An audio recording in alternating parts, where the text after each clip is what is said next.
Senhor esteja convosco. Ele está no meio de nós. Proclamação do Evangelho de Jesus Cristo segundo Lucas. Glória a vós, Senhor.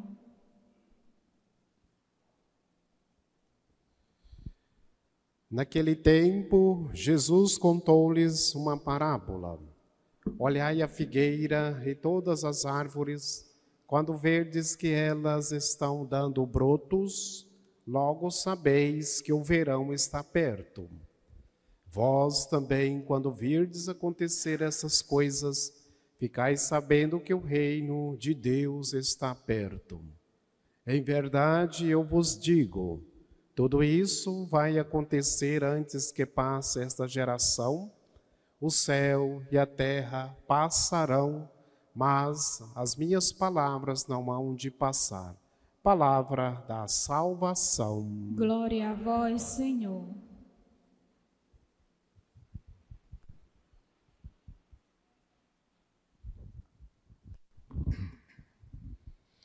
Caríssimos irmãos e irmãs rádio-ouvintes que nos acompanham pelas redes sociais. Então vamos lá. Esse texto de Daniel é mais um texto que deve ser lido como que a gente lê a Bíblia? Com a linha de continuidade. E uma linha de descontinuidade. A linha de continuidade é a linha histórica, humana. E a linha de descontinuidade é aquilo que está por trás do texto, a nível transcendente, profético. Vamos lá? Eu, Daniel, tive uma visão durante a noite. Eis que 4 ventos do céu revolviam um vasto mar. O mar era temido na época como o mal, porque o mal tem um poder enorme, matava muita gente na época. Pensa, aquelas jangadinhas, aqueles, né? Hoje já tem muito naufrágio, muito barco, muito mais. O primeiro era um leão, tinha asas de águia e ainda estava olhando quando lhe foram arrancadas as asas. E ele foi erguido da terra e posto de pé como homem. E foi-lhe dado um coração de homem. Eis que surgiu outro animal, semelhante a um urso, que estava erguido pela metade, e tinha 3 costelas nas fauces entre os dentes. Ouvia-se dizer: vamos, come mais carne. Continuei a olhar, e eis que assomou outro animal, semelhante ao leopardo. Tinha no dorso 4 asas de ave, e havia do animal 4 cabeças. E foi-lhe dado poder. Depois eu insistia em minha visão noturna, e eis que apareceu um 4º animal, terrível, estranho, extremamente forte, com suas dentuças de ferro. Tudo devorava e triturava, calcando os pés. Era bem diferente dos outros, e eu via que tinha 10 chifres. Vai guardando. E esses chifres, eis que apontou entre eles um outro chifre pequeno. E em compensação foram arrancados 3 dos primeiros chifres. E eis que neste chifre pequeno havia uns olhos como olhos de homem, e uma boca que ouvia falar muito forte.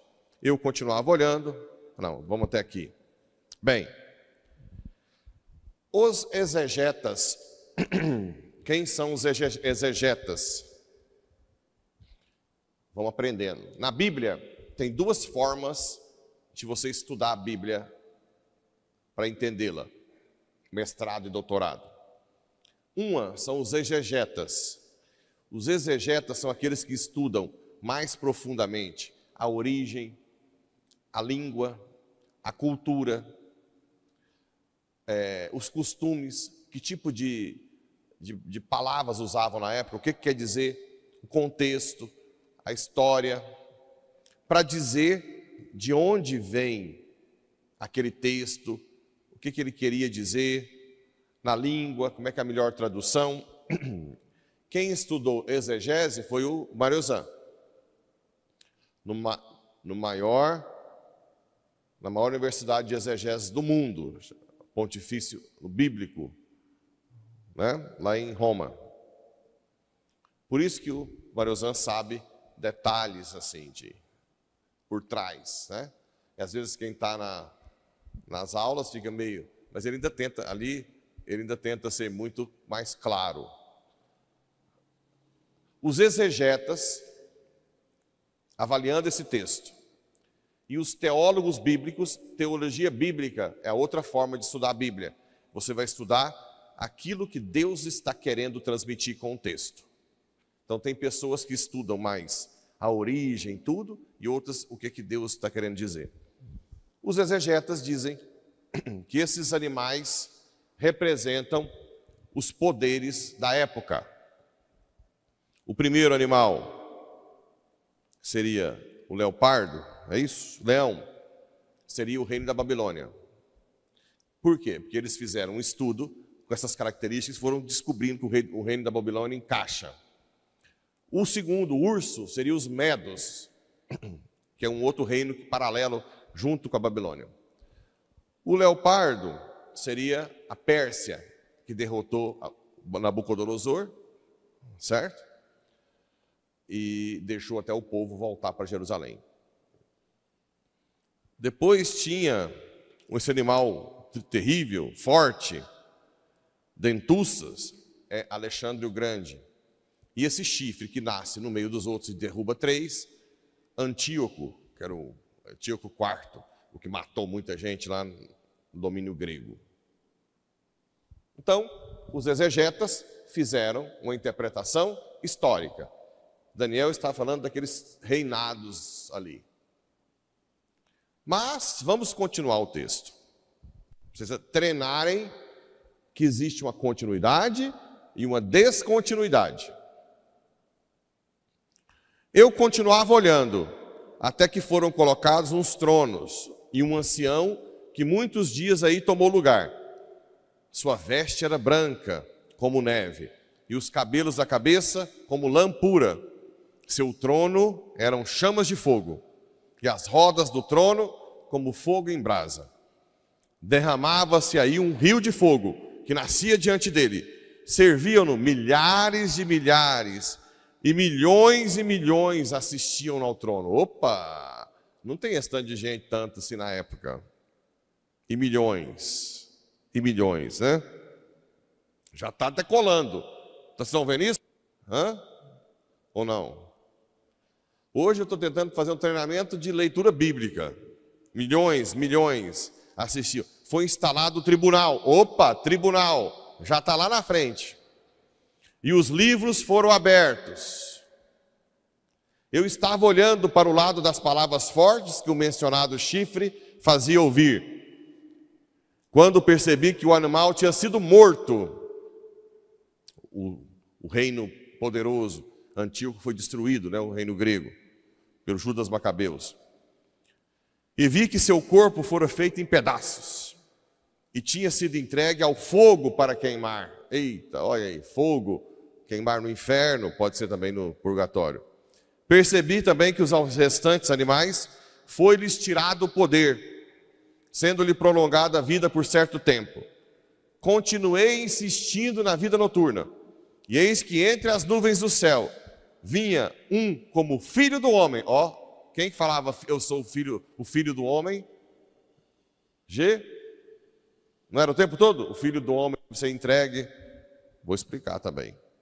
Aproximando-se do ancião de muitos dias, e foi conduzido à sua presença. Foram-lhe dados poder, glória, realeza, e todos os povos e nações e línguas o serviam. Seu poder é um poder eterno, que não lhe será tirado, e seu reino, um reino que não dissolverá. Então vamos lá resumir tudo. Ele falou daqueles poderes temporais da época. Mas, quando ele começa a falar quem seria o ancião? Filho do homem? Jesus. É um profetismo. Jesus não existia aqui, lembra? Existia o filho, né? Na eternidade. Mas a encarnação não. Então, ele profetizou que Cristo terá um reinado eterno. Aí, quando você decola, mesmo que ele tenha falado do reino Babilônia, Medo, Persa, Alexandre o Grande, Antíoco, ele está querendo dizer que todo poder temporal, até hoje dos tiranos de hoje, serão destruídos e passarão pelo fogo, se não forem fiéis a Deus, e o reino de Cristo será eterno. Vocês conseguem fazer isso bem? Entender? Que ele usa algo histórico, mas depois ele decola. Continuidade, mas tem descontinuidade. Filho do homem, em hebraico, quer dizer homem. Mas filho do homem é uma expressão que é usado na Bíblia hebraica mais de 100 vezes, o nome. O livro de Ezequiel, mais de 93 vezes tem filho do homem. Na grande maioria das vezes, filho do homem, no Antigo Testamento, quer dizer um homem simples, humilde, homem, humano, de verdade. E duas vezes, uma vez é Daniel e uma Ezequiel, que aparece filho do homem em glória. Então, por que Jesus usou a expressão filho do homem? Porque para quem lê a Bíblia, vai ver que é um homem de verdade, humano, simples, de carne e osso, que dá a vida, mas também quem entende bem a Bíblia, vai lembrar dessa passagem de Daniel e Ezequiel, da glória do Filho do Homem. Então, era um nome que ajudava muito Jesus, porque mostrava que ele é bem humano mesmo, bem simples, um homem 100% humano, mas também no Antigo Testamento tinha sinais de que ele era o Filho do Homem glorioso, de Daniel, ok? Então, por isso que Jesus usava essa expressão.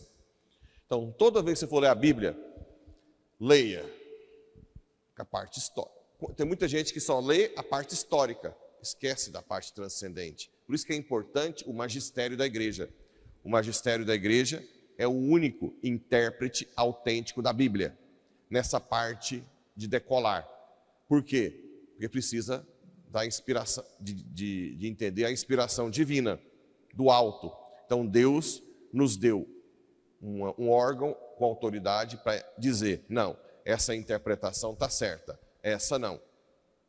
Quando a igreja não vê riscos, ela deixa os exegetas, igual o Mariozan e outros exegetas, e os teólogos falarem possibilidades de interpretação.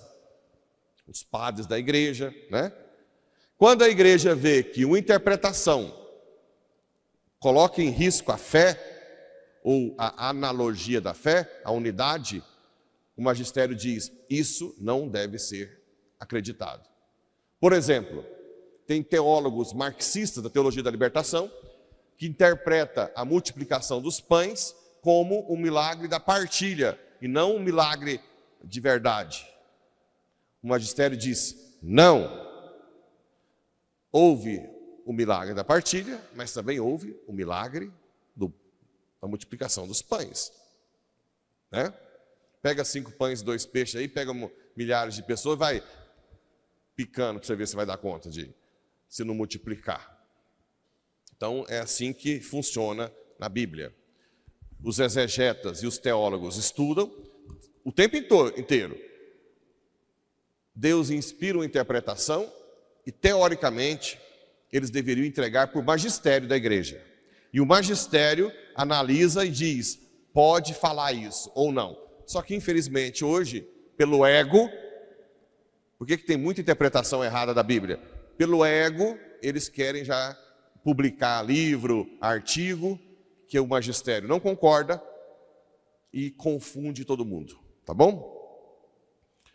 Com relação ao Evangelho, Jesus contou-lhes a palavra, olhai a figueira e todas as árvores. Quando vedes que elas estão dando brotos, logo sabeis que o verão está perto. Vós também, quando virdes acontecer essas coisas, ficais sabendo que o reino de Deus está perto. Em verdade vos digo, tudo isso vai acontecer antes que passe essa geração. O céu e a terra passarão, mas minhas palavras não hão de passar.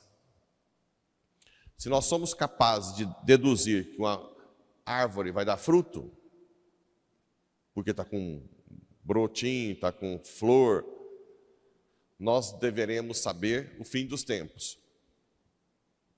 através da inspiração divina, da oração. Por isso tem que rezar. Quem não reza, gente, quem não reza é palha seca que vai ser queimada no final. Se você não reza, não tem uma vida de graça, não confessa, não reza, não faz adoração, você não vai ser um tapadão, né? Como tem muita gente ideológica defendendo até essa loucura que nós estamos vivendo hoje dentro da igreja. Absurdo. Absurdo. Então, precisa rezar para você ver a loucura do mundo hoje. Esses grandalhões que querem destruir o mundo, que estão querendo destruir a cultura ocidental, o cristianismo.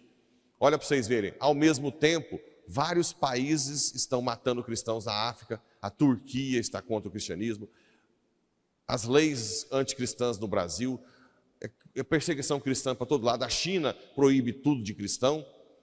Existe uma batalha contra o cristianismo, principalmente o catolicismo. Principalmente o catolicismo. Aí vai falar, não, mas você não pode ter preconceito com outro. Gente, uma coisa é respeitar o protestante. Eu respeito o protestante, você quer ser protestante. Agora, você não vai comparar uma igrejinha de esquina com a igreja católica. Uma igrejinha que só tem no Brasil com a igreja no mundo inteiro. Uma igreja que começou há 100 anos atrás, 90, 50, uma que tem 2000 anos. Uma igreja que o pastor fala tudo, ele é o dono da verdade, e uma igreja que tem um magistério no mundo inteiro. Uma igreja que tem seus ritos, seus costumes, que não tem nada a ver com os primeiros cristãos, e uma igreja que tudo isso aqui, missa, confissão, devoção a Maria, santos, tem desde os primeiros cristãos da igreja. Vai, estuda os primeiros cristãos da igreja. Não, quem fundou a igreja católica foi Constantino. Vai lá, vê se não tinha papa no século I, II, III, antes de Constantino, quando o povo estava sendo morto, se não tinha devoção a Maria, se não tinha santos, se eles não rezavam a vossa proteção recorremos Maria, que é a primeira oração, né? Tem que decorar essa oração, que ela é muito importante. Minha cabeça é muito ruim para decorar. A primeira oração dos cristãos, quando estavam sendo perseguidos, a Nossa Senhora, subtum presidium confundimus, né? Subtum presidium confundimus. A oração essa belíssima, que as irmãs rezam todos os dias, né? Todos os dias elas têm como rotina de oração da congregação. Ela já é lida no segundo século, já tem sinais nos túmulos de santos, de pomba, de tudo ali, do cristianismo e do catolicismo. Papa Sisto II, que é o Papa do São Lourenço, é do século II, III, antes de Constantino, quando foi perseguido. Então, respeitar o protestante, claro, você é livre, mas não vem nivelar com a igreja de 2000 anos, não, que superou todos os ataques ao longo da história.